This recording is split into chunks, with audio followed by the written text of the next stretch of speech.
आगे बढ़ते हैं तो झामुमो ने विधानसभा चुनाव के लिए 35 उम्मीदवारों की अपनी पहली सूची मंगलवार देर रात जारी कर दी। मुख्यमंत्री हेमंत सोरेन बरहेट विधानसभा क्षेत्र से चुनाव लड़ेंगे, जबकि कल्पना सोरेन गांडे विधानसभा क्षेत्र से चुनाव लड़ेंगी। हेमंत सोरेन के भाई बसंत सोरेन दुमका से उम्मीदवार होंगे। झारखंड मुक्ति मोर्चा ने लिट्टीपाड़ा से अपने सिटिंग विधायक दिनेश विलियम मरांडी का टिकट काटकर उनकी जगह हेमलाल मुर्मू को उम्मीदवार बनाया है, जबकि इस बार बोरियो विधानसभा सीट से भाजपा उम्मीदवार बने लोबिन हेम्ब्रम से मुलाकात करने के लिए धनंजय सोरेन को मैदान में उतारा है।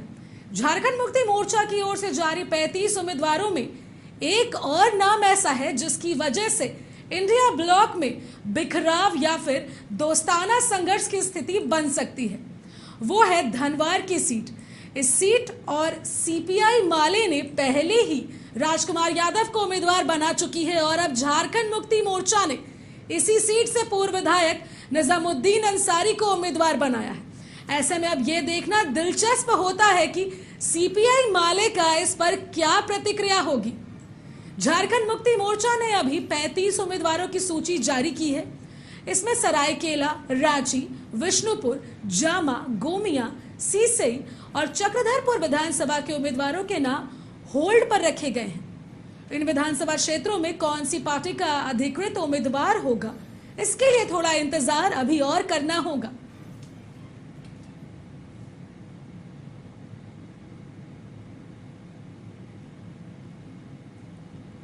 इसी खबर पर ज्यादा जानकारी के लिए हमारे साथ हमारे सहयोगी संतोष सीधे जुड़ चुके हैं हमारे साथ। संतोष, झामुमो ने विधानसभा चुनाव के लिए 35 उम्मीदवारों की अपनी पहली सूची मंगलवार देर रात जारी कर दी है। ऐसे में मुख्यमंत्री हेमंत सोरेन बरहेट विधानसभा क्षेत्र से चुनाव लड़ेंगे, जबकि उनकी धर्मपत्नी कल्पना सोरेन गांडे विधानसभा क्षेत्र से चुनाव लड़ेंगी। भाई की बात कर ली जाए तो वो दुमका से उम्मीदवार होंगे। क्या कुछ और अधिक अपडेट सामने आ रहे हैं? जैसे 35 नामों की घोषणा कर दी गई है, कौन कितना खुश और कितना नाराज अभी नजर आ रहा है? संतोष,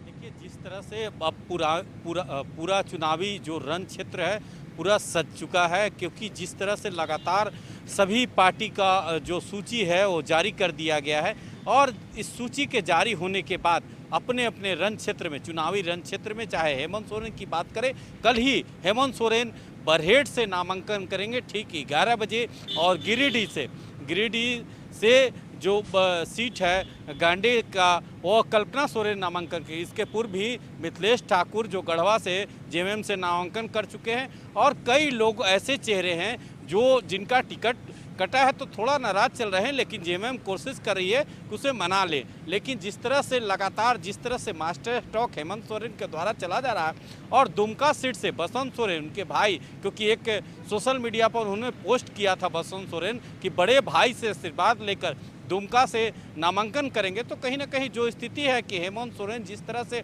35 विधानसभा में जो उम्मीदवारों को देर रात घोषणा किया है उसमें कई ऐसे नाम हैं जो पुराने चेहरे हैं, लेकिन कुछ ऐसे नाम हैं जो नए चेहरे हैं। लेकिन जिस तरह से पूरा रण क्षेत्र, चाहे बीजेपी की बात करें, जेएमएम की बात करें, माले की बात करें, आरजेडी की बात करें, पहले भी हेमंत सोरेन घोषणा कर चुके हैं कि हम 40 से 41 सीट पर लड़ेंगे और 29 से 30 सीट पर कांग्रेस लड़ेगी। तो कल 35 सीटों का उम्मीदवारों का नाम का घोषणा हो चुका है और उसके बाद रण में सभी लोग कूद चुके हैं और कल ही मुख्यमंत्री बरहेट जाएंगे और अपना नामांकन दाखिल करेंगे। तो अब देखना होगा कि इस रण क्षेत्र में बीजेपी के तरफ से बरहेट का कौन उम्मीदवार होगा, क्योंकि अभी भी बरहेट के लिए बीजेपी के तरफ से कोई उम्मीदवार का घोषणा नहीं किया गया, तो अभी फील्डिंग एकदम पूरा खाली है। अब देखना होगा कि इस बरहेट सीट में बीजेपी की तरफ से कौन उम्मीदवार होते हैं।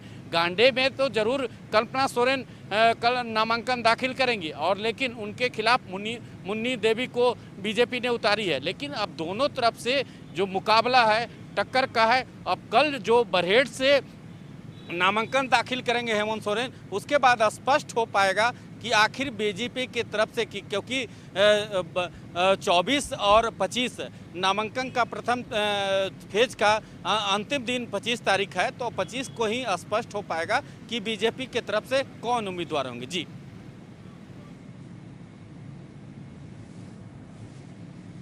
जी बिल्कुल संतोष, बहुत बहुत धन्यवाद तमाम जानकारी के लिए। तो आपको बता दें कि सरायकेला, रांची, विष्णुपुर, जामा, गोमिया, सीसई और चक्रधरपुर विधानसभा के उम्मीदवारों के नाम अभी होल्ड पर रखे गए हैं। इन विधानसभा क्षेत्रों में कौन सी पार्टी का अधिकृत उम्मीदवार होगा, इसके लिए थोड़ा इंतजार करना होगा।